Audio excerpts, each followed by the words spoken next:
نبي بعد أما بعد فإن خير الحديث كتاب الله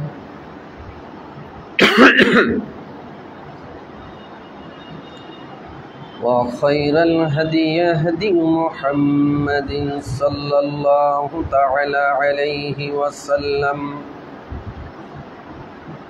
وشر الأمور محدثاتها وكل محدثة بدعة وكل بدعة ضلالة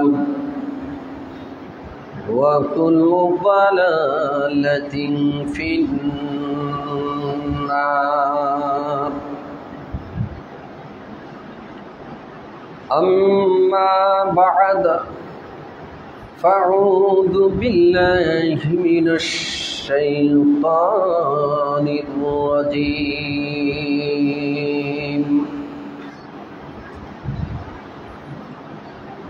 ألا لعنة الله على الظالمين.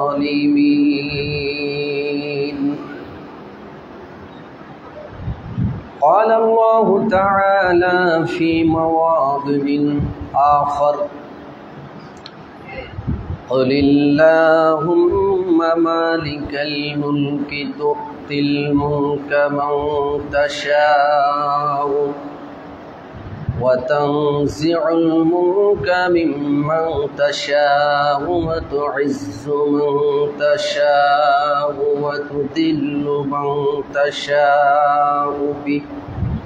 وتذل من تشاء بيدك الخير إنك على كل شيء قدير.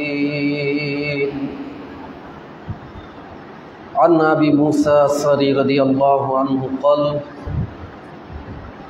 قال رسول الله صلى الله عليه وسلم: إن الله لا يملي للظالم حتى إذا أخذه عليم لم يفلته. وقال ثم قرأ: وكذلك أخذ ربك إذا أخذ القرى وهي ظالمة إن أخذه عليم شديد. যাবতীয় প্রশংসা সেই মহান আল্লাহ সুবহানাহু ওয়া তাআলার মহান দরবারে, যে আল্লাহ তাআলার অশেষ মেহেরবানিতে সুদীর্ঘ একটি সপ্তাহ পর আজকে আবারও আমরা এই জুমার মসজিদে জুমার খুতবা শ্রবণ এবং সালাহ আদায়ের লক্ষ্যে উপস্থিত হওয়ার সুযোগ লাভ করেছি। আল্লাহ তাআলা আমাদের সুযোগ দিয়ে ধন্য করেছেন, এই জন্য শুকরিয়া মহান মাবুদের দরবারে আলহামদুলিল্লাহ। সালাত ও সালাম বর্ষিত হোক আমাদের শেষ নবী সৈয়দুল মুরসালিন খাতামুন নবীন নবী মুহাম্মদুর রাসূলুল্লাহ সাল্লাল্লাহু আলাইহি ওয়াসাল্লামের উপর। আল্লাহুম্মা সাল্লি আলাইহি আল্লাহুম্মা বারিক আলাইহি আল্লাহুম্মা আমিন। সম্মানিত মুসল্লিবৃন্দ, আজকে আমার আলোচনার বিষয় দেশের চলমান পরিস্থিতি। উল্লেখিত বিষয়ের ওপর এক গুরুত্বপূর্ণ তথ্যবহুল কিছু কথা বলার আন্তরিকভাবে চেষ্টা করব ইনশাআল্লাহ। ওয়ামা তাওফিকি ইল্লা বিল্লাহ। আমার আলোচনার নির্দিষ্ট একটা বিষয় ছিল, যেটা আপনারা সবাই অবগত আছেন। আমরা ধারাবাহিকভাবে আলোচনা করছিলাম মৃত্যু পরবর্তী করণীয় নিয়ে, কিন্তু খুতবার বিষয়বস্তুগুলি এরকমই হওয়া উচিত যে দেশের পরিস্থিতির আলোকে।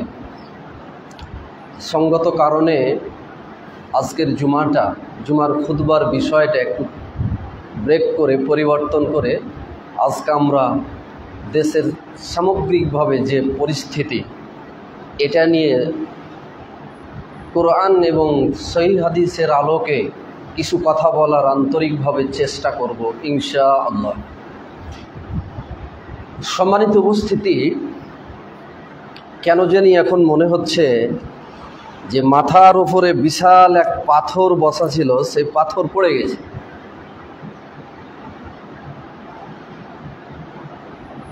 এখন হালকা হালকা মনে হচ্ছে, চলাফেরা, কথাবার্তা, গতিবিধি প্রত্যেকটা মানুষের দিকে তাকালে মনে হয় মানুষ একটা আনন্দ ফিল করছে। চলাফেরা, কথার গতির একটা ফোর্স তৈরি হয়েছে। ঠিক মনে হচ্ছে যেন আমরা কোনো এক বন্দি শিকল থেকে স্বাধীন হয়ে গেছি, মুক্ত হয়ে গেছি। এই জন্য আমরা বলি যে এখন এই বাংলাদেশ 71 সালে একবার পাক হানাদার বাহিনীদের থেকে মুক্ত হয়েছিল, কিন্তু তারপরেও হিন্দুত্ববাদীদের গোলামি থেকে আমরা মুক্ত হতে পারিনি। উপনিবেশিক শক্তিগুলি, বিধর্মী শক্তিগুলি আমাদেরকে চেপে ধরেছিল। আলহামদুলিল্লাহ, আল্লাহর অশেষ মেহেরবানি, এবার 24-এর ছাত্র বৈষম্য আন্দোলনের নেতৃত্বে যে গণ অভ্যুত্থান, এই গণ অভ্যুত্থানের মাধ্যমে দ্বিতীয়বারের মতো আমরা স্বাধীনতা অর্জন করেছি এবং আশা করি এই স্বাধীনতার পরে আর বিদেশি কোনো উপনিবেশিক শক্তি বা কাফের মুশরিকদের কোনো দাপট এদেশের মাটিতে আর চলার কথা নয়। তারপরেও যদি কোনো দিক থেকে এসে আমাদেরকে চেপে বসে বিধর্মীরা, তাহলে এই স্বাধীনতার কোনো মানে থাকবে না। এই স্বাধীনতার মান মর্যাদা সব ক্ষুণ্ণ হয়ে যাবে। এই জন্য আল্লাহ তাআলার কাছে দোয়া করি, আল্লাহ তাআলা যেন দ্বিতীয়বারের মতো এই স্বাধীনতাকে কবুল করে নিয়ে বিদেশি যাবতীয় কুফফার মুরতাদদের গোলামি থেকে, ষড়যন্ত্র থেকে এদেশের আপামর তৌহিদি জনতাকে আল্লাহ যেন সব দিক থেকে হেফাজতে রাখেন, শান্তিতে রাখেন এবং স্বাধীনভাবে সবাই সবার মতামত, ধর্মীয় কথাবার্তা, দিনের দাওয়াত সকল কিছু পেশ করতে পারে। আল্লাহ যেন এই সুযোগ করে দেন, বলি আমিন। সম্মানিত উপস্থিতি, আজকে আমরা দ্বিতীয়বারের মতো স্বাধীন হলাম। কি থেকে স্বাধীন হলাম? বিরাট ধরনের মানুষের ওপর চেপে বসেছিল জুলুম, নির্যাতন। এই জুলুম নির্যাতন থেকে আজকে মনে হচ্ছে যেন আমরা স্বাধীন হয়েছি। জুলুম আল্লাহ তাআলা কোনোদিনই পছন্দ করেন না। আল্লাহর কাছে জুলম বিশাল একটা ক্ষোভের জিনিস। যুগে যুগে যারাই জুলুম করেছে তাদেরকে আল্লাহ মাটির সাথে মিশিয়ে দিয়েছেন, অপমানিত করেছেন, বেইজ্জত করেছেন। অতদূর গেলাম না,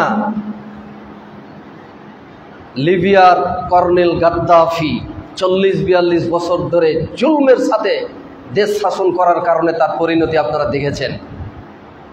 ইরাকের প্রেসিডেন্ট সাদ্দাম হোসেন কি স্বৈর শাসক ছিল, জুলুম করেছিল মানুষের ওপর। যদিও কারো কারো কাছে পছন্দের শাসক ছিল, জুলমের পরিণতি যে ভালো হয় না, তারও পরিণতি ভালো হয়নি। যখনই কোনো দেশের বাদশা মানুষের ওপরে জুলুম করেছে, মানুষের কণ্ঠশ্বাসকে রুদ্ধ করেছে, জগদ্দল পাথরের নাই চেপে বসেছে, তখনই আল্লাহ রাব্বুল আলামিন বিকল্প একটা পথ বের করে কিছুদিন, 2 দিন আগে হোক আর পরে হোক, সেটার অবসান ঘটিয়েছেন। অবসান এমনভাবে ঘটিয়েছেন, জুলুমকারীদের পরিণতি অত্যন্ত নিকৃষ্ট পরিণতি বয়ে এনেছে। আল্লাহ তাআলা যথার্থ বলছেন কোরআনুল কারীমে, আলা লা'নাতুল্লাহি আলাদ যালিমিন, সূরা হুদ 18 নম্বর আয়াত। সাবধান, জালেমদের উপরে আল্লাহ তাআলার লানত বর্ষিত হবে। জালেমদের উপরে আল্লাহর লানত বর্ষিত হবে। 16 বছরের টানা এই জুলুম মিশ্রিত রাজত্বের আজ অবসান, আলহামদুলিল্লাহ। কি জুলুমটা না দেশের মানুষের উপর হলো, মানুষের স্বাধীনতা খর্ব করা হলো, বাক স্বাধীনতা নষ্ট করা হলো, মিডিয়া কর্মীদের ওপর আক্রমণ করা হলো, অসংখ্য মানুষকে বেকার করা হলো, একে একে চ্যানেলগুলি বন্ধ করা হলো, জোর জবরদস্তি করে মানুষকে ধরে জেলে ভরা হলো। হক কথা যে বলে তাকেই জেলখানায় ভরা হয়। জেলখানার মধ্যে আবার নিষ্ঠুর জায়গা, সেটা আপনারা অলরেডি জেনে গেছেন। আয়না ঘর নামে এক বিভৎস এবং মর্মান্তিক মানে কষ্টদায়ক জায়গা তৈরি করে সেখানে মানুষদেরকে রেখে গণহারে কষ্ট দেওয়া হয়েছে। গুম করে খুন করে মানুষদেরকে হত্যা করা হয়েছে নির্বিচারে। রাস্তায় গুলি করে মানুষকে নির্বিচারে মেরে রাজপথ রক্তাক্ত করা হয়েছে। অসংখ্য মানুষকে গুম করে তাদের পরিবারের কাছে আর ফিরিয়ে দেওয়া হয়নি। সেই লাশকে সাগরের মধ্যে ভাসিয়ে দেওয়া হয়েছে, সাগরের নিচে পাথর চাপা দিয়ে ফেলে দেওয়া হয়েছে। ধর্মীয় কোনো বাক স্বাধীনতা ছিল না। জুমার খুতবাগুলি ঠিকভাবে উঁচু কণ্ঠে বলার সাহস ছিল না কার। বিভিন্ন গোয়েন্দা বাহিনীদের আগমন, কে কোন জায়গায় কি বলে দেখে থাক, শুনে থাক। একটু রাষ্ট্রের বিরুদ্ধে কোনো কথা হলেই হ্যান্ডকাপ। ধর্মীয় প্রোগ্রামগুলি করতে হবে, অনুমতি নিতে হবে। 90% মুসলমানের দেশে অনুমতি ছাড়া কোনো ধর্মীয় কাজ করা সম্ভব নয়, অথচ অন্যান্য ধর্মের লোকেরা ঠিকই পারবে। এমন ভাবে জুলুম মানুষের ওপর চতুর্দিকে চেপে বসেছিল যে এই জালেমের হাত থেকে ছোট বাচ্চা শিশু থেকে শুরু করে বড় মানুষ পর্যন্ত কেউ নিষ্কৃতি পায়নি, রেহাই পায়নি। সবাই জুলমের চাকার নিচে পিষ্ট হতেছিল। অসংখ্য মায়ের কোল খালি হলো, অসংখ্য মানুষের চোখের পানি ঝরল। রাত্রিবেলায় তাহাজ্জুদের সালাতে চোখের পানি দিয়ে দাড়ি ভিজে ভিজে জায়নামাজ ভিজে গেল। এই চোখের পানি বৃথা যেতে পারে না। আল্লাহ রাব্বুল আলামিন অবশেষে মানুষের চোখের পানি, মানুষের আর্তনাদ কবুল করেছেন এবং এই জুলুমকে আমাদের মধ্য থেকে আল্লাহ তাআলা এই গণ অভ্যুত্থানের মাধ্যম দিয়ে বিদায় দিয়েছেন। আল্লাহ রাব্বুল আলামিন বলেছেন, ওয়াকাযালিকা আখযু রাব্বিকা ইযা আখাযাল কুরা ওয়া হিয়া যালিমাহ ইন্না আখযাহু আলীমুন শাদীদ।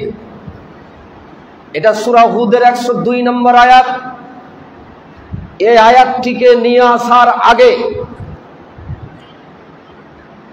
আবু মুসা আশআরী রাদিয়াল্লাহু আনহু থেকে একটি হাদিস বর্ণিত আছে, সহিহ বুখারীর 4318 নম্বর হাদিস। তিনি বলছেন, রাসূলুল্লাহ সাল্লাল্লাহু আলাইহি সাল্লাম বলেছেন, ইন্নাল্লাহা লা ইউমলি লিয-যালিম হাত্তা ইযা আখাযাহু লাম ইফলিতুহু। নিশ্চয় আল্লাহ রাব্বুল আলামিন জালেমদেরকে কিছুদিনের জন্য সাময়িক অবকাশ দেন। জালেমরা যখন মানুষদের ওপর চেপে বসে, জুলুম করে, তখন আল্লাহ রাব্বুল আলামিন তাদেরকে সাময়িকভাবে ছাড় দেন। কতদিন পর্যন্ত? লাম ইফলিতুহু, যখন তাদের মেয়াদ পূর্ণ হয়ে যায় তখন আল্লাহ ওই জালেমদের হাতকে চেপে ধরেন। এই কথা বলে আল্লাহর নবী সাল্লাল্লাহু আলাইহি সাল্লাম এই আয়াতটি পড়ছেন, আল্লাহ তাআলার বাণী, ওয়া কাযালিকা আখযু রাব্বিকা। এমনি ভাবে যখন আপনার প্রতিপালক কাউকে পাকড়াও করেন, ইদা আখাযাহুল কুরা ওয়া হিয়া যালিমা, যে জনপদের অধিবাসী জালেম হয়, মানুষের উপরে জুলুম করে, অত্যাচার করে, এই জালেম সম্প্রদায়কে আল্লাহ রাব্বুল আলামিন তখন কঠিনভাবে পাকড়াও করেন যখন তার মেয়াদ পূর্ণ হয়ে যায়।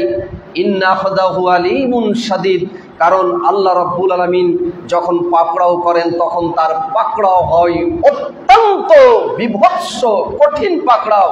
আলীমুন শাদীদ, বেদনাদায়ক, যন্ত্রণাদায়ক, কঠোর পাকড়াও। এমন কঠোর পাকড়াও ভাত খাওয়ার টাইম নেই। ওই যে আমরা শুনে এসেছি, জুলুম বন্ধ করুন, জুলুম করলে অত্যাচার করলে এমন একদিন সময় আসবে পালাবার জন্য ইন্দুরের গর্ত পাওয়া যাবে না।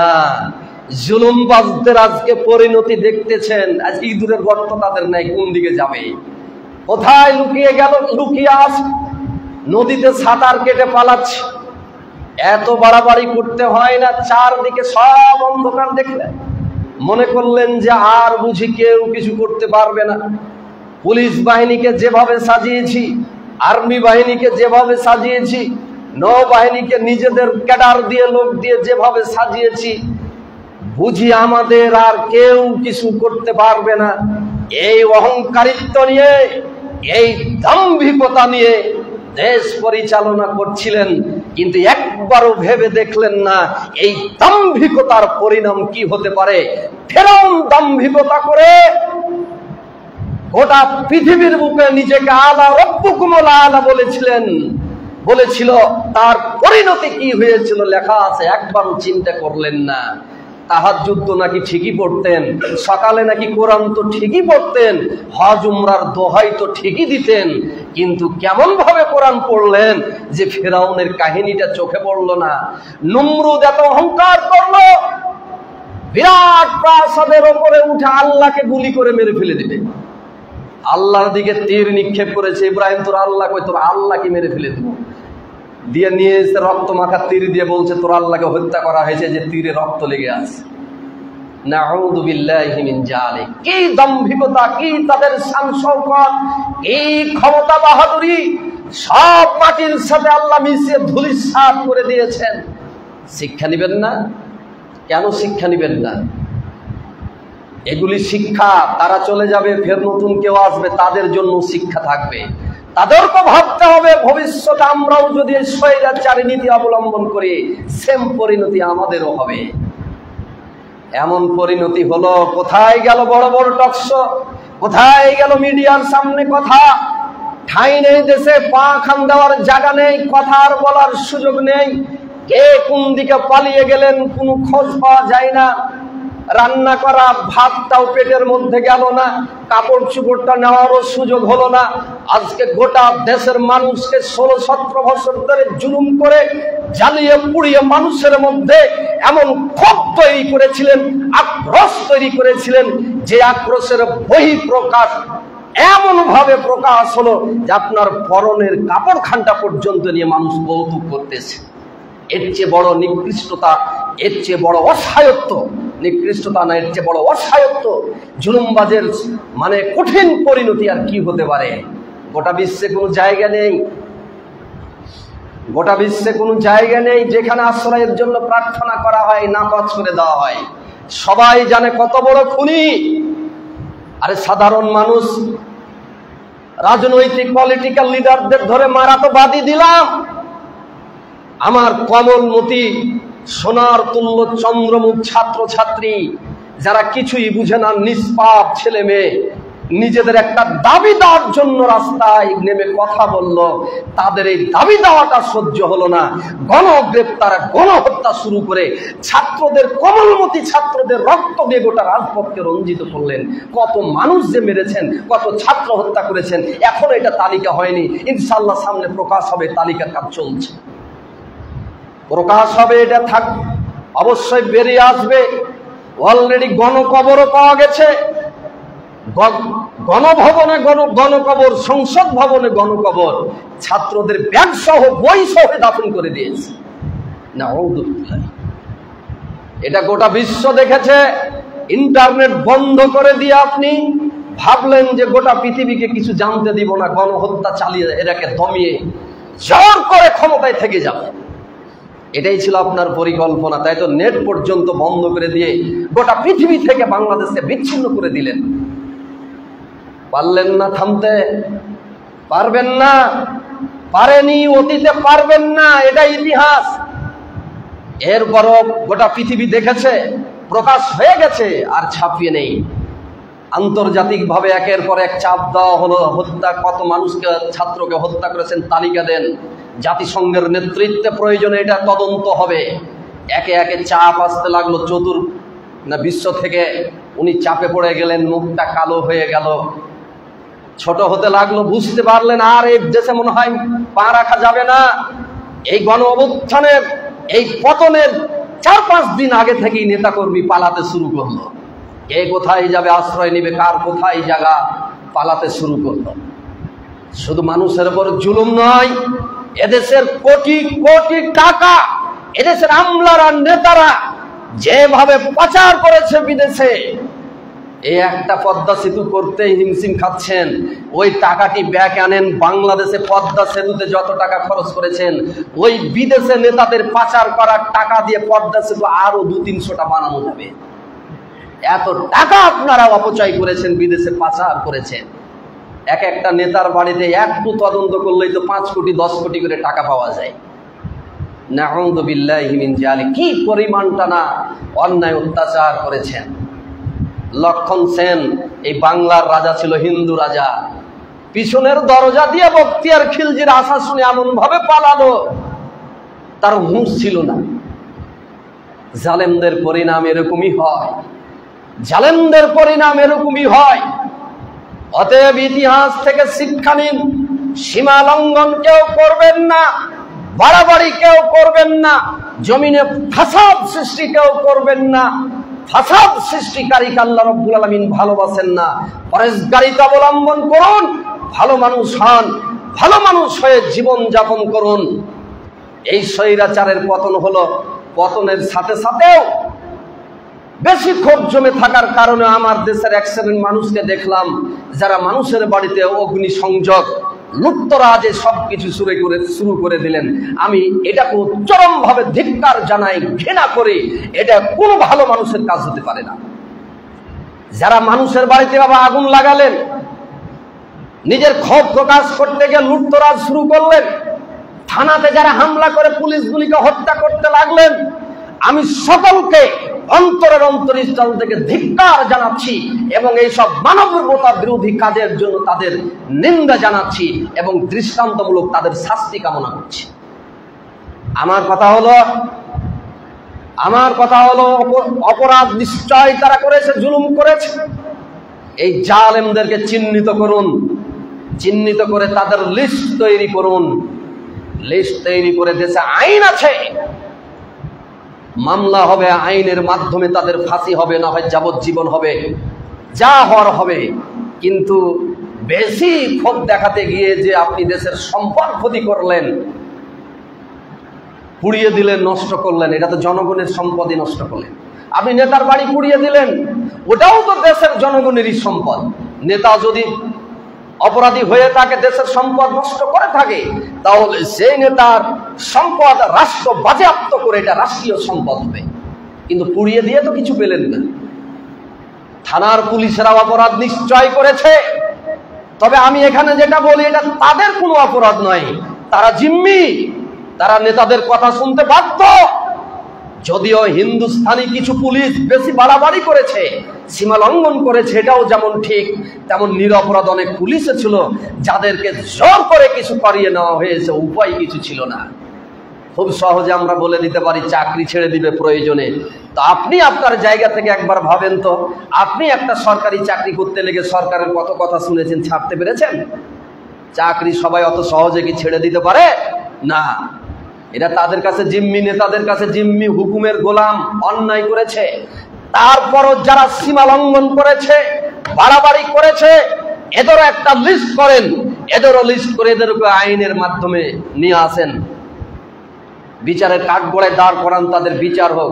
কিন্তু থানা ঘেরে এভাবে পুলিশকে পুড়িয়ে দেওয়া, হত্যা করা আমি কোনো মতেই সাপোর্ট করতে পারি না। আপনি যেমন মারা যাচ্ছেন, আপনার ছেলে আছে, মেয়ে আছে, স্ত্রী আছে, বিধবা হয়ে যাচ্ছে, ছেলেটা ইয়াতিম হয়ে গেল, তাদেরও তো ছেলে মেয়ে স্ত্রী আছে, নিষ্পাপ ছেলেটা বাবা হারিয়ে দিল, তার স্ত্রী স্বামী হারিয়ে দিয়ে এখন তারাও বিধবা হলো, তারাও ইয়াতিম হয়ে গেল, ঠিক তো আপনার মতো। তবে অপরাধী হলে বিচার হবে, এই কথাই ঠিক। এই জন্য আমি সর্বস্তরের জনগণের প্রতি দৃষ্টি আকর্ষণ করব, শান্ত হন, পরেশগারিতা অবলম্বন করুন, আবেগকে কন্ট্রোল করুন, এলম চর্চা বেশি করুন, ভালো মানুষ হওয়ার চেষ্টা করুন। দুনিয়ায় প্রতিশোধ নিয়ে কেউ টিকতে পারে না, প্রতিশোধ নিয়ে আল্লাহর প্রিয় ভাজন হতে পারে না। তারা প্রতিশোধ নিয়ে স্বৈরাচারিতা অবলম্বন করে আল্লাহ তার পদস্খলন ঘটালেন শোচনীয়ভাবে। আপনিও যদি আজকে পাল্টা সে হামলা শুরু করেন, কাল আল্লাহ তাআলা আপনার গালে থাপ্পড় মেরে হটিয়ে এর চেয়ে নিকৃষ্ট মানুষকে আবার আমাদের মাথার উপরে আল্লাহ বসিয়ে দিতে পারেন না? তাহলে আপনি কেন এই আচরণ করবেন? কেন তাহলে এই আচরণ করবেন আপনি? তাহলে আপনিও তো স্বৈরাচারের বদলে স্বৈরাচার হয়ে গেলেন। আল্লাহ তাআলা পরিষ্কার বলছেন, তিলকাদ দারুল আখিরাহ, এটাই হলো আখিরাতের ঘর, এটাই হলো জান্নাতের নিবাস। লা ইউরিদুনা উলুবান ফিল আরদি ওয়ালা ফাসাদান,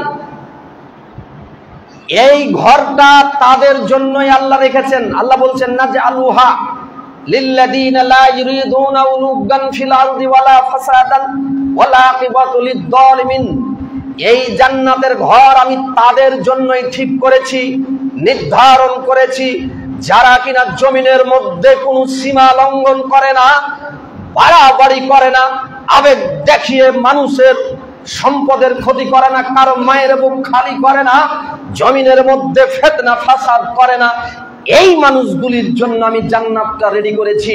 ওয়াল আকিবাতু লিল মুত্তাকিন, আর যারা জমিনের সর্ব ধরনের স্বৈরাচারী ভাব, জুলুম, যারা ফিতনা ফাসাদ সীমা লঙ্ঘনে সব থেকে বেঁচে থাকে, এরাই তো হলো পরেজগার, এরাই তো হলো পরেজগার। ওয়াল আকিবাতু লিল মুত্তাকিন, আর এই পরেজগারদের জন্য, মুত্তাকিদের জন্য আল্লাহ তাআলার পক্ষ থেকে আছে পুরস্কার। মুত্তাকিদের পরিণামটাই হলো শুভ পরিণাম। আর এই ফিতনা ফাসাদ তারাই করে যারা ক্ষমতা যখন পেয়ে যায় তখন দাম্ভিকতা প্রকাশ করে মানুষকে তখন আর মানুষ মনে করে না, তখন তারাই ফিতনা ফাসাদ শুরু করে। তাই তো এক ক্ষমতা ফিতনা ফাসাদ করে গেল, এখন আমরা ক্ষমতা পেয়ে কি বা হয়ে গেলাম রে মনে করে যদি আবার ফিতনা ফাসাদ শুরু করি, তাহলে আমিও তো আল্লাহর কাছে সে জালেম হিসাবে নিবন্ধিত হওয়ার পরে ওই পরকালের বাসস্থান আমার নষ্ট হবে, হারিয়ে যাবে। আমি তখন ফিতনাকারী জুলুমবাজ হিসাবে আল্লাহর কাছে আবার চিহ্নিত হব, আমিও তো তখন ছাড় পাবো না। সম্মানিত উপস্থিতি, এই জন্য যুগে যুগে জুলুম যারা করেছে তারাকে আল্লাহ যেভাবে বেইজ্জত করে ধ্বংস করেছেন, তাদের থেকে শিক্ষা নিয়ে আমাদেরকে পরবর্তী জীবন চলতে হবে। অনুরূপভাবে আজকে আবার যারা আসতেছেন তাদের কাছে আমাদের আহ্বান থাকবে, আপনারা ইতিহাস থেকে শিক্ষা নিয়ে মানুষের সাথে ন্যায় বিচার করার চেষ্টা করবেন। আল্লাহ তাআলা যেন কবুল করেন, আল্লাহুম্মা আমিন। সম্মানিত উপস্থিতি, এখানে আমি আরেকটি কথা বলতে চাই, সেটি হলো আমরা আহলে হাদিস সালাফি সমাজের আলেম বরাবরই একটি কথা মানুষকে খুব দৃঢ়তার সাথে বলে আছি, সেটা হলো ক্ষমতার মালিক আল্লাহ। ক্ষমতা আল্লাহ কাকে রাখবেন, কাকে পদচ্যুতি করবেন, কাকে নতুন করে ক্ষমতা আনবেন, এটা পুরোটা আল্লাহর হক, এখানে মানুষের কিছু নেই। আল্লাহ পরিষ্কার কোরআনে বলেছেন, কুলিল্লাহুম্মা মালিকাল মুলকি তুতিল মুলক মান তাশাউ ওয়া তানজিউল মুলকা মিম্মান তাশাউ ওয়া তুইজ্জু মান তাশাউ ওয়া তুযিল্লু মান তাশাউ বিয়াদিকাল খায়র ইন্নাকা আলা কুল্লি শাইইন কাদির। হে রাসূল সাল্লাল্লাহু আলাইহি সাল্লাম, আপনি বলে দিন, হে আল্লাহ, তুমি সমস্ত রাজ্যের রাজ্যপতি, তুমি যাকে ইচ্ছা রাজত্ব দান করো, তুমি যার কাছ থেকে ইচ্ছা করো রাজত্ব ছিনিয়ে নাও, যাকে ইচ্ছা করো তুমি সম্মান দান করো, যাকে ইচ্ছা করো আল্লাহ তুমি বেইজ্জত করো, পুরোটার মালিক আল্লাহ। বিয়াদিকাল খায়র, যাবতীয় কল্যাণ তো আল্লাহ তোমারই হাতে আছেন। অতএব আল্লাহ কাকে ক্ষমতা দেবেন, কার কাছ থেকে ক্ষমতা ছিনিয়ে নেবেন, এটা আল্লাহ তাআলারই হক, এটা আল্লাহর হাতের ব্যাপার, এটা জনগণের হাতে নয়। এটা আমরা বরাবরই বলে আসছি, আজকেও আমরা বলছি, এবং আজকেও সেটা ইনশাআল্লাহ প্রমাণ হয়ে গেছে যে আসলে আল্লাহই ক্ষমতার মালিক। তিনি কাকে কতদিন রাখবেন, কার কাছ থেকে ক্ষমতা ছিনিয়ে নেবেন, আসলে এটার মালিক আল্লাহ। এবং আমাদের এই কথা বললে আপত্তি তুলতেন, শুধু আল্লাহর উপর ভরসা করি বসে থাকেন, কিছু বাস্তবে করিয়েন না। আমি করবো না মানে অবশ্যই আমরা করব। আমরা নেতার পরিবর্তন নয়, আমরা নীতির পরিবর্তনের কাজ করি। নীতির পরিবর্তনটাই হলো আসল। দেখেন, নেতা পরিবর্তন হওয়ার সাথে সাথে আপনি গিয়ে আবার জুলুম করতেছেন, তাহলে আপনার নীতির পরিবর্তন হয়নি। নীতির যদি পরিবর্তন হতো তাহলে আপনি জুলুমগুলো করতে যেতেন না। তাদের যেমন নীতি নাই, নীতি না থাকার কারণে রাজত্ব চালাতে গিয়ে জুলুম করেছে। আপনি এখন রাজত্ব যদি পেয়ে যান, আপনিও সেম কাহিনী করবেন, কারণ আপনার মধ্যে নীতি তৈরি হয়নি। এই জন্য আমরা নেতার পরিবর্তনকে গুরুত্ব দিই না, গুরুত্ব দিই নীতির পরিবর্তনকে। নেতার পরিবর্তন করবে কে? আমরা করব নীতির পরিবর্তন। নীতির পরিবর্তনের দাওয়াত দেব, সুদ খাও না, ঘুষ খাও না, জুলুম করো না, সালাত পড়ো, যাকাত দাও, হজ করো, তৌহিদ বুঝো, সুন্নাত বুঝো, শিরিক ছাড়ো, বিদআত ছাড়ো। আমরা মানুষের নীতির পরিবর্তনের আন্দোলন করব, নীতির পরিবর্তনের দাওয়াত দিব। আর নেতার পরিবর্তন কে করবে? মহান আল্লাহ তাআলা করবেন। আজকে কিন্তু সেটাই প্রমাণ হয়েছে। এক শ্রেণীর মানুষ আমাদেরকে ট্রল করছেন যে সালাফি আলেমরা তো আন্দোলন ভালোবাসে না, ওরা হরতাল বিক্ষোভকে হারাম বলে, তাহলে নেতা কিভাবে পরিবর্তন হবে? এখন কেন এটাকে জায়েজ বলছে, হুমুক তুমুক অনেক অনেক তারা কথা আমাদেরকে বলতেছেন। এই মিয়া, 16 বছর ধরে তো খুব আন্দোলন করলা, কি করতে পেরেছো? সরকারের পেরেছ? 16 বছর ধরে আন্দোলন করেছ, নিজের অবস্থান থেকে দাঁড়িয়ে খুব জিহাদের বাঁক দিয়েছ, রাস্তাঘাটে আগুন জ্বালিয়েছ, বিক্ষোভ করেছ, হরতাল করেছ, গাছ কেটে ফেলেছ, ইট পাটকেল বিছিয়েছ। 16 বছর ধরে তুমি কি করেছো আমাকে বলো। তোমাকে এখান থেকে বুঝতে হবে, রাজত্বের মালিক মানুষ নয়। মানুষ ইচ্ছা করলেই কাউকে ক্ষমতা থেকে নামাতে পারে না, ইচ্ছা করলেই মানুষ কাউকে ক্ষমতায় বসাতে পারে না। যদি মানুষ ইচ্ছা করলে হতো, তাহলে 16 বছর কবে আগেই হয়ে যেত, কবে আগেই হয়ে যেত। বলবেন আজকে যে মানুষই সরাইলো, যে মানুষই সরাইলো, কিন্তু এটার পিছনে মানুষের কোনো পরিকল্পনাই ছিল না। আপনি হিসাব করে দেখেন, এই সরকারের পদচ্যুতির পিছনে সরকারকে হটিয়ে দেওয়ার আন্দোলনের নামে এটা কোনো আন্দোলনই ছিল না, এটা ভিন্ন জিনিস ছিল। এটা পুরোটা আল্লাহর ক্যাপাসিটি, এটা পুরোটাই আল্লাহ তাআলার ইশারা, পুরোটাই আল্লাহ তাআলার ইঙ্গিত। আল্লাহ যে ক্ষমতার মালিক, এটাতে তার বহিঃপ্রকাশ ঘটেছে। আসলে ছিল এটা ছাত্র বৈষম্য বিরোধী আন্দোলন, ওটা সংস্কার আন্দোলন। সব ছাত্র সমানভাবে অধিকার নিয়ে দেশে বাস করবে, সব মানুষ সমান অধিকার নিয়ে বাস করবে, সমতা রক্ষা করে চলবে। এই জন্য গেল তারা আন্দোলন করতে, চাকরি চাইতে, মুক্তিযোদ্ধা কোটাকে সংস্কার করতে। এটা তো কোনো মতেই ছিল না সরকার হটানোর আন্দোলন। কিন্তু আল্লাহ তাআলা জানেন এই জুলুমবাদ সরকারের মেয়াদ পূর্ণ, আমি আল্লাহ একে আর চাই না। আমি আল্লাহ যত অন্যায় করেছে সরকার, একে এখন ধ্বংস করে দিতে চাই। তাই তো আল্লাহ রব্বুল আলামিন ধীরে ধীরে, কোনো মানুষ জানতো না যে এটা ওখানে যে পৌঁছবে, ধীরে ধীরে ধীরে এমন ভাবে ওখানে নিয়ে গেলেন যে তাকে বেইজ্জত করে ছেড়ে দিলেন। এটা কেউ ভেবেছিল? দেশের মানুষ কেউ জানে যে এটা এ পর্যায়ে যে পৌঁছে যাবে? তাহলে আপনি ভাবেন তো রাজত্বের মালিককে। এবং এমন ভাবে সরকার ভুল করতে লাগলো, এমন ভাবে ভুল করতে লাগলো, সেই ভুলগুলির পিছনে এটা আল্লাহ তাআলার হুকুম না? ওই সময়ে যদি ছাত্রদের কথা মতো মেনে নিয়ে, ঠিক আছে বাবারা আসো বসো, ঠিক আছে দেখছি, তাহলে তো সমাধান হয়ে যায়, তাহলে তো সমাধান হয়ে যায়। আমরাও চাই না কোটা, আমরাও তো একবার বাতিল করেছিলাম, কিন্তু মুক্তিযোদ্ধাদের রিটের প্রেক্ষিতে কোর্ট আবার এটাকে জারি রেখেছে। আমরা তো বাতিল করেছিলাম, ঠিক আছে আসো, তোমাদের কথা আমরা শুনবো এবং আমরাও তোমাদের পক্ষে আছি, এটা দেখছি। এই কথা বলে ঠান্ডা করা যেত না? কিন্তু অধ্যত দেখালো 3 পয়সার আন্দোলন। এই ছেলেরা আবার কি বুঝে? এরা তো গেমস, ইন্টারনেট, মোবাইল এগুলি নিয়ে পড়ে থাকে, এরা তো পড়াশোনা করে না। দাম্ভিকতা প্রকাশ করে গোটা দেশে আগুন লাগিয়ে দিল। 4 পয়সা তাদের আন্দোলনের দাম দিল না, 4 পয়সা তাদের আন্দোলনের দাম দিল না। পাল্টা আবার আরেকটা ভুল করে বসলো, কোটা আন্দোলন করো। মুক্তিযুদ্ধের জন্য এই কোটা পদ্ধতি থাকবে না তো রাজাকারের নাতিপুতির জন্য থাকবে নাকি? সব দেশের ছাত্রকে রাজাকার বানিয়ে দেওয়া হলো। কি এগুলি ভুল না?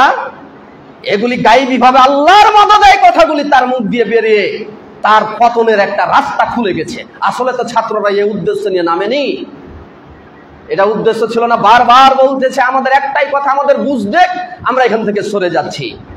তারপরে তৃতীয় ভুল করে বসলো, এরা বেশি যদি বাড়াবাড়ি করে, এরা আর কয়জন আছে, 5 মিনিটে ফু দিয়ে উড়িয়ে দেব। একেবারে রাষ্ট্রীয় পর্যায় থেকে বলা হলো আমার সোনার ছেলেদেরকে পিটিয়ে ডান্ডা মেরে ঠিক করে দিবে। পিটিয়ে ডান্ডা মেরে ঠিক করে দেওয়ার জন্য রাস্তায়ও নামলো। কি একে একে ভুল হচ্ছে না? সব ভুল। ডান্ডা মারতে লাগলো, এক ভুল। আবার নেট বন্ধ করে দিল, আর এক ভুল।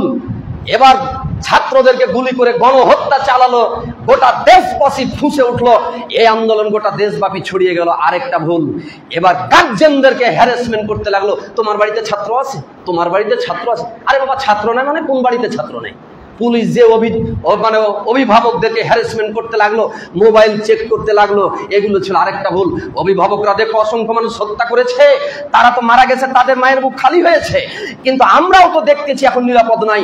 মানুষ যখন দেখলো ঢাকার মানুষ আর কেউ নিরাপদ নয়, তখন সর্বস্তরের মানুষ, শিল্পী গোষ্ঠী, ডাক্তার গোষ্ঠী, আইনজীবী গোষ্ঠী, ছাত্র, অভিভাবক, সুধী, এমন কোন গোষ্ঠী নেই যে ঢাকাতে মানুষ তখন নেমে আসলো না।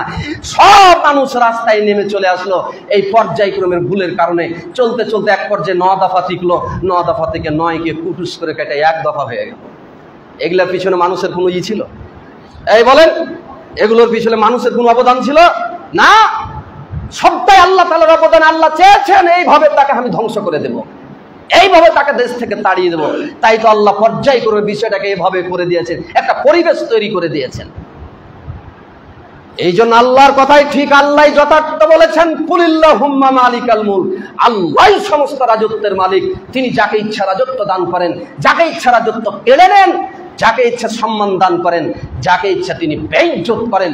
সবটার মালিক আল্লাহ, আল্লাহ রাব্বুল আলামিনের কাছে। এই জন্য বেশি বেশি চাইতে হবে, আল্লাহ তুমি ভালো লোকদেরকে রাজা বানাও, আল্লাহ ভালো লোকদেরকে আমাদের অভিভাবক বানাও, নেতা বানাও, যাদের মাধ্যমে দেশে অশান্তি দূর হয়ে যাবে, সমতা চলে আসবে, সব মানুষ সমান অধিকার নিয়ে চলতে পারবে, এরকম তুমি নেতা বানাও। এটা দোয়া বেশি বেশি করতে হবে। আর আমাদের কোন কাজটা করতে হবে? মানুষের নীতি পরিবর্তনের কাজ করতে হবে। আর আমরা আহলে হাদিসরা সেটাই করি, মানুষের নীতি পরিবর্তনের কাজ করি। আর রাজা নিয়ে এত আমরা ঘাটাঘাটি করি না, আমরা তাদের পরিবর্তন আল্লাহর উপর ছেড়ে দিয়ে আল্লাহর কাছে দোয়া করি আর ধৈর্য ধরে থাকি, আল্লাহ তুমি ভালো শাসক দাও। এই তো আমাদের তাই, আমাদের কাজ বিশ্বাস করুন কোরআন সহিহ হাদিসের আলোকে। আর যারা আজকে এই সরকারের পতন দেখে ভাবতেছেন সালাফিরা জিলাপি, ওরাই আন্দোলনকে হারাম বলল, এই যে আন্দোলনের মাধ্যম দিয়ে আমরা সরকার হটিয়ে দিয়েছি। অতএব যারা এসব আন্দোলনকে ঠিক নয় খারেজি বলতো, তারা কোরআন হাদিস বুঝে না, এই বলে তাদেরকে নিয়ে ট্রল করছেন। বেটা তুমি কোরআন হাদিস কিছুই বুঝো, কোরআন হাদিস কিছুই বুঝো না। এটা কিভাবে হলো, কেন হলো, তোমার জ্ঞানই নাই। তোমার তো কোনো পরিকল্পনাতে ছিল না যে কিভাবে সরকার উঠবে। 16 বছর ধরে তো খুব পরিকল্পনা করে করেছো, কিন্তু পরিকল্পনার কাজ আল্লাহ একটাও কবুল করেনি। পরিকল্পনার কাজ আল্লাহ একটাও কবুল করেন নাই। আর বিনা পরিকল্পনার কাজ দিয়ে আল্লাহ কবুল করেছেন, তাহলে মালিক কে হলো? মালিক তো আল্লাহই হলো। এখন অন্তর্বর্তীকালীন সরকার গঠন হয়েছে, আলহামদুলিল্লাহ। এর নেগেটিভ পজিটিভ দুটাই ঠিক আছে, এর ভালো মন্দ দুটাই আছে। সূক্ষ্মভাবে একটু বলি, ছাত্রদের মূল কথা ছিল বৈষম্য বিরোধী, নির্দলীয় নিরপেক্ষ তত্ত্বাবধায়ক সরকার গঠন। তুমুল প্রচেষ্টা চালিয়ে তারা সেটাই করেছেন, আলহামদুলিল্লাহ। এটা খুব মজার জায়গা, গুড পয়েন্ট। আমি এটাই চাই, বাংলাদেশ থেকে সব দলদলীয়তার ব্যানার হারিয়ে যাক, সব মানুষ লা ইলাহা ইল্লাল্লাহ মুহাম্মাদুর রাসূলুল্লাহর ভিত্তিতে এক হয়ে থাক, এটাই আমিও চাই। দলদলীয়তার ব্যানার মানেই মানুষকে টুকরো টুকরো করে ভাগ করে হিংসা বিদ্বেষ ছড়িয়ে মানুষের পরিবেশকে, অস্তিত্বকে ধ্বংস করে দেওয়া, এই দলদলীয়তার পরিচয়। কাজে ছাত্ররা যে প্ল্যান করেছে নির্দলীয় তত্ত্বাবধায়ক সরকার, সব দলের ঊর্ধ্বে উঠে গঠন করা হবে, আলহামদুলিল্লাহ সেভাবে গঠন হয়েছে, আমি খুব খুশি। এখানে দলদলীয়তার কোনো চিহ্ন নাই। আল্লাহর কাছে দোয়া করি, আল্লাহ তাআলা যেন তাদের এই সুন্দর পরিকল্পনাকে কবুল করে নিয়ে সকল বৈষম্য মানুষের মধ্যে দূরীভূত করে সকল মানুষের মধ্যে সমতা ফিরিয়ে আনেন, ন্যায় বিচার ফিরিয়ে আনেন। সব মানুষ যেন স্বাধীনভাবে সুন্দরভাবে কথা বলতে পারেন, আল্লাহ যেন তৌফিক দান করেন। আল্লাহ, আমাদের দেশ এখন কঠিন সময় পার করছে, চরম অস্থিতিশীল একটা পরিবেশ তৈরি হয়েছে। ইচ্ছা করে কেউ করছে বা করেছে, কারণ তারাও তো বসে থাকবে না, যারা ধ্বংসের পথে তারাও তো বসে থাকবে না। আল্লাহর কাছে দোয়া করি, আল্লাহ তাআলা যেন সকল স্থিতিশীলতা দেশের মধ্যে ফিরিয়ে আনেন। তবে একটু ভয়ের কারণ আছে, কি জানেন? মুসলমান হিসাবে একটু ভয়ের কারণ আছে। যাকে আজকে উপদেষ্টা প্রধান করা হয়েছে, উনি কিন্তু, ওনার জন্য দোয়া করে আল্লাহ ওনাকে হেদায়েত দান করবে, এটাই বলবো। কিন্তু উনি কিন্তু আপনারা জানেন যে সুদের মালিক। গ্রামীণ ব্যাংক প্রতিষ্ঠা করে উনি এদেশের মানুষকে সুদখোর বানিয়েছেন, অসংখ্য মহিলাদেরকে সুদখোর বানিয়েছেন, সুদ ঘরে ঘরে পৌঁছে দিয়েছেন। কথা ঠিক কিনা? তাছাড়া উনার আরেকটা চিহ্ন আরেকটা পরিচিত হলো, উনি কিন্তু পাশ্চাত্য কৃষ্টি কালচারের সাথে মিশে আছেন। উনার রক্ত, উনার বক্তব্য, উনার চলাফেরা, উনার গতিবিধি, উনার উঠা বসা সবটাই হলো পাশ্চাত্যদের সাথে। কাজেই এক হিন্দুদের গোলামি চলে গেল, এখন পাশ্চাত্য খ্রিস্টানদের গোলামি যদি আবার চেপে বসে, মহা মুশকিল। কি বলেন? মহা মুশকিল। ওখানে কিন্তু তার উঠা বসা বেশি, তাদের সাথে সম্পর্ক বেশি।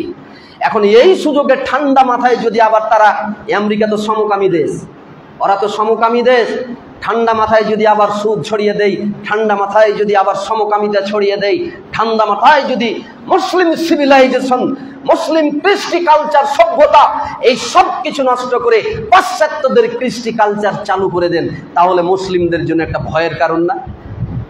এই জন্য এই দেশের 18 কোটি তৌহিদি জনতাকে কান উড়িয়ে রাখতে হবে। এদেশে কি হচ্ছে? ভালো কিছু হচ্ছে নাকি মুসলিমদের তাওহীদকে নষ্ট করা আবার ভিতর ভিতর প্ল্যান চলছে, নাকি আমেরিকার ঘাঁটি তৈরি করে এদেশকে আবার খ্রিস্টান বানানোর কাজ চলছে? অলরেডি আপনারা কিন্তু তাহলে শুনেছিলেন অমুক জায়গায় খ্রিস্টান একটা করতে যাচ্ছে, তাদের মানে খ্রিস্টানদেরকে জায়গা দেওয়ার জন্য এখানে আন্দোলন করছে কিছু মানুষ, এখানে খ্রিস্টান রাজত্ব কায়েম করতে চাচ্ছে। এর আগে আপনারা একটা খবর শুনেছিলেন। আবার ফের সেই রাজত্ব যদি ফিরে আসে, তাহলে মুসলিম উম্মার জন্য ভয়াবহের কারণ। এই জন্য খেয়াল রাখতে হবে, কান উড়িয়ে রাখতে হবে। এমনটা যদি হয়, তবে আশাবাদী আমি, তরুণ প্রজন্ম এখানে আশ্রয় পেয়েছে, মেধাবী ছেলেরা আশ্রয় পেয়েছে, মেধাবী ছেলেদের মাধ্যমে নির্দলীয় তত্ত্বাবধায়ক সরকার গঠন হয়েছে। ইনশাল্লাহ ভবিষ্যতে মেধাবী ছাত্ররাই দেশ চালাবে, এবং মেধাবী ছাত্রদের কাছে আশা করি তারা এইসব পাশ্চাত্য সংস্কৃতির সাথে কোনো বেঈমান বৌদ্ধ খ্রিস্ট হিন্দুদের গোলামির দিকে তারা আর জেনে বুঝে পা দিবেন না, এটা আমরা আশা করি। তাই আমরা আশাবাদী, দেশ ভালো চলবে, তবে আশার সাথে সাথে আমাদেরকে কান উড়িয়েও রাখতে হবে। সম্মানিত উপস্থিতি, শেষে আমার সহিহ আকীদার দ্বীনী ভাইদের উদ্দেশ্যে কিছু কথা। হীনমন্যতা, যাবতীয় কাপুরুষতা, ভীরুতাকে কেটে গর্ত থেকে বেরিয়েছে কোরআন সহিহ হাদিসের দাওয়াত সর্বত্র ছড়িয়ে দেওয়ার জন্য আন্তরিকভাবে চেষ্টা করেন। কারো চক্ষুশূল হওয়া, কারো দেমাগ, কারো চোখ রাঙ্গানিকে ভয় করবেন না। লুকিয়ে বসে আছে যে না জানি কি যে হলো, এবার কারা যে এলো, আমাদেরকে ধর্মের কথা বলতে দিবে না, আমাদের জালসা বন্ধ করবে, খুতবা বন্ধ করবে। এই জালসা খুতবা বন্ধ করার জন্য এই অবস্থান হয়নি মিয়া। এই অবস্থান একক কারো ব্যানারে হয়নি, একক কারো পৈতৃক সম্পত্তি কারণ নয়, একক কারো নেতৃত্ব হয়নি। এই অবস্থান হয়েছে এদেশের তাওহীদি জনতা, এদেশের ছাত্র বৈষম্য আন্দোলনের ব্যানারে। এটা মাথায় রাখবেন। তাদের ব্যানারটা হলো বৈষম্যবিহীন, কোনো বৈষম্য থাকবে না। কাজে আপনার যতখানি অধিকার, তারও ততখানি অধিকার, তারও ততখানি অধিকার, কোন বৈষম্য চলবে না। এই জন্য ভীরুতা, হীনমন্যতা অন্তর থেকে দূর করে ইমানকে টাটকা সতেজ করতে শিখুন, আমল করুন। কোরআন সহিহ হাদিসের দাওয়াত নিয়ে বুকে সাহস নিয়ে আল্লাহর উপর ভরসা রেখে কোরআন সহিহ হাদিসের দাওয়াত সর্বত্র ছেড়ে দিন। আপনারা জেনে খুশি হবেন যেসব বৈষম্য বিরোধী ছাত্র সমন্বয়করা, যারা আজকে 2 জন ওখানে গেলেন তত্ত্বাবধায়কে এবং আরো অনেকে আছেন, এদের অধিকাংশ সহিহ আকীদার আলেমদের বই লেখাপড়া করে, এটা আপনারা জানেন। তাদের কাছে এই দাওয়াত চলে গেছে, আলহামদুলিল্লাহ, ভয়ের কিছু নাই। এই জন্য কোরআন সহিহ হাদিস আমাদের পাথে, আমাদের সম্বল। এই দাওয়াত ঘরে ঘরে পৌঁছে দিতে হবে, সব জায়গায় পৌঁছে দিতে হবে। এই জন্য প্রাণ চেষ্টা করতে হবে। কারো ভয়ে ভীরু হয়ে কাপুরুষে ঘরের কোনায় বসে ইঁদুরের গর্তে লুকিয়ে থেকে মেয়াও মেয়াও করলে হবে না। আর একটা মোবাইলে পোস্ট লিখলে লাইক দিতে ভয় পাই, শেয়ার করতে ভয় পায়। না জানি ওবায়দুল হুজুরের সাথে আমি একাত্মতা ঘোষণা করি, তাহলে বুঝি আমিও রোশান হলে পড়ে যাব। ধর্মে আপনার মতো এই বেঈমান দিয়ে, আপনার মতো এই ভীরুতা ঈমান দিয়ে কোরআন সহিহ হাদিসের দাওয়াত অন্তত সমাজের মানুষের কাছে যাবে না। এই জন্য অতীতে যা দাওয়াত দিয়েছি তার চাইতে আরো বলিষ্ঠ কণ্ঠে ইসলামের দাওয়াত দিবেন। সেই সুযোগ ইনশাআল্লাহ ছাত্রদের আন্দোলনের মাধ্যম দিয়ে বাংলাদেশের মাটিতে তৈরি হয়ে গেছে। এই জন্য কাউকে পরোয়া করবেন না। তবে এর মানে এই নয় যে আপনি আবার জঙ্গিবাদের উস্কানি দিবেন, তবে এর মানে এই নয় যে ক্রিমিনালের সাথে জড়াবেন নাকি। এই দেশে জঙ্গিবাদের স্থান হবে না, জঙ্গিবাদের স্থান হবে না। জঙ্গিবাদকে যারা প্রমোট করে তাদের সাথে আমরা নেই, কারণ জঙ্গিবাদের উদ্দেশ্য খারাপ নয়, ভালো নয়। এরা ধর্মকে ব্যবহার করে মানুষ হত্যার পক্ষে, লুটতরাজের পক্ষে, এরা ধর্মকে ব্যবহার করে এদেশকে অশান্ত করার পক্ষে। কাজে আমরা তাদের পক্ষে নাই। তাই যাবতীয় অন্যায় অপরাধ দূর করে দেশের মানুষের মধ্যে সাম্যতা সমতা ফিরিয়ে আনাই হলো আন্দোলনের লক্ষ্য।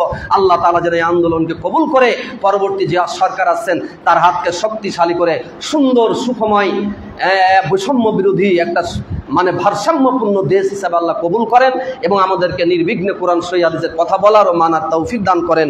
এই কথা বলে আমি আজকের সংক্ষিপ্ত আলোচনা শেষ করলাম। ওয়া মা আলাইনা ইল্লাল বালাগ।